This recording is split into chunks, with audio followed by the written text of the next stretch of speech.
now we get to perhaps one of the biggest moments of Raw. I would say maybe in Raw history, at least recently. And It's definitely Raw history.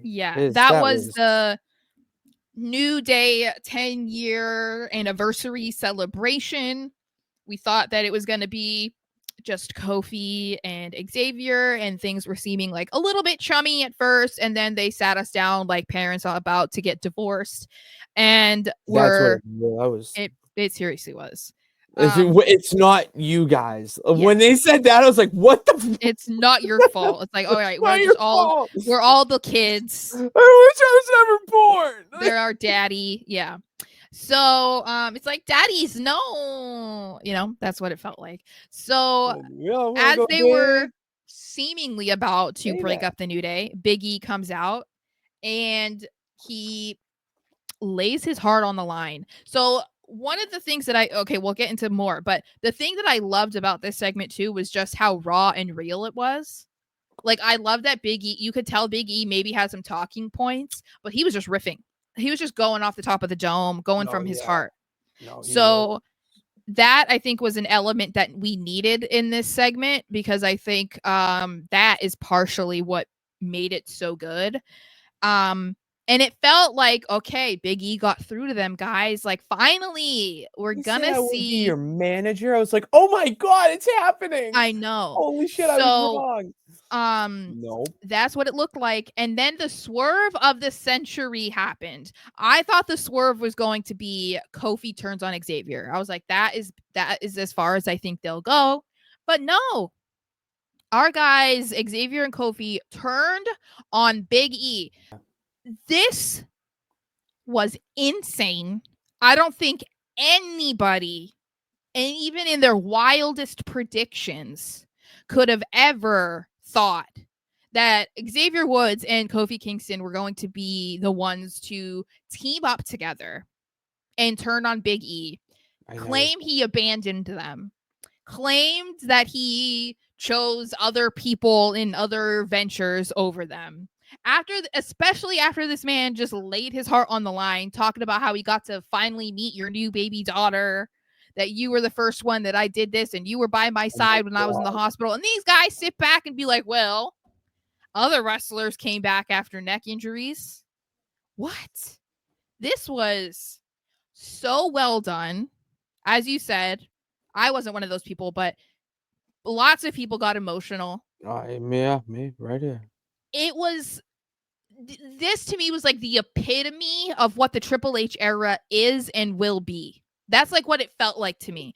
It was really blurring the lines between reality and fiction, but it did it so well, So well, from Kofi and Woods saying how Stone Cold broke his neck.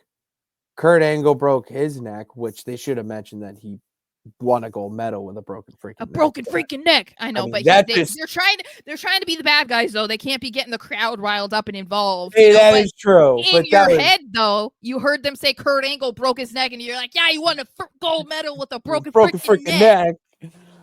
God, that's wrestling. But then and Edge broke his neck. But where were you? The thing about that is, that's funny. How many years between Edge breaking his neck and did it take for him to come back? That was the thing. Not a great example, guys. That was terrible. Not a great example. Well, they're heels. They're not supposed to do. Yeah, it doesn't have to make sense, but it's like, and just the raw emotion. Like Xavier Woods even saying how he tore his Achilles off. Just I mean. Like insanity, like the gaslighting in that was incredible. I think I tweeted out that the gaslighting performance they put on was just a masterpiece. I mean, by God. And the fact they bring up his girl, I saw a comment about it. I'm going to mention it because I'm not kidding you. That is the feud I want to see. And I really do hope, as a fan, not as a person, as a fan of WWE, that they can find a way to involve the Twitter beef here, because they mentioned, that you left your girl, you you left your girl for or left us You for your girl. mhm. And I mean, her to clap back the way she did. Mhm. And Mia Yim, if for anyone who doesn't know, Big E dates Mia Yim's sister, Kim Yim. Mhm. And I mean, Mia Yim's even going off. Like it's wild and it's Mm. incredible. And like everything this just happened last night. And look at where it's gone, Mhm. and at the ending shot of Biggie, I mean, no Mike in here at this point. This is as real as we are gonna get. And he's like, "Come on, we can work this out." All this, and just the subtle, where everyone thinks like, "Oh, you're gonna punch him and they're gonna do that." It's like, no, the subtlety. That's what makes this shit good. Of just the arm. I'll back out a frame so you can get it, but like the arm, like no, Yeah. right on the chest, like that hit. Mhm. And then the lasting image of Xavier and Kofi with the arms, like whatever, Mhm. like that, and saying it's us. It's just like those lasting images are just hit and bring it to another level.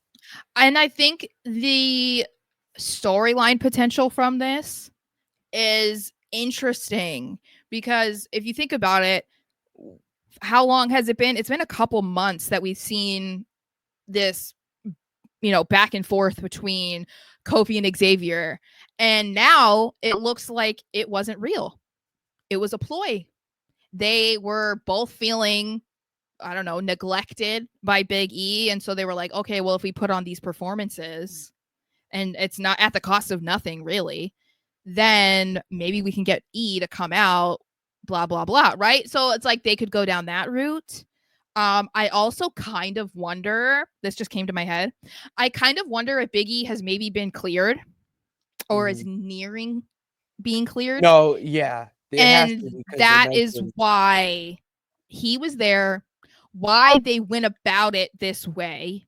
And the end game is going to be that Big E is able to come out and be like, I'm gonna be in a match with you guys. You know what I mean? Like I feel that would No, be pretty triumphant. That could be a Mania thing. no, Maybe he lets that's us know around Mania that, hey, you guys want to come out here and bully me. You think I can't fight back. Little do you know, I'm cleared, bitch. I'm cleared. Mhm. Anytime a wrestler says the words always and never is when your ears should perk up. Mhm. When you hear those, something's in the works because those two things are finite and there's nothing finite in the world of wrestling. So, Yeah.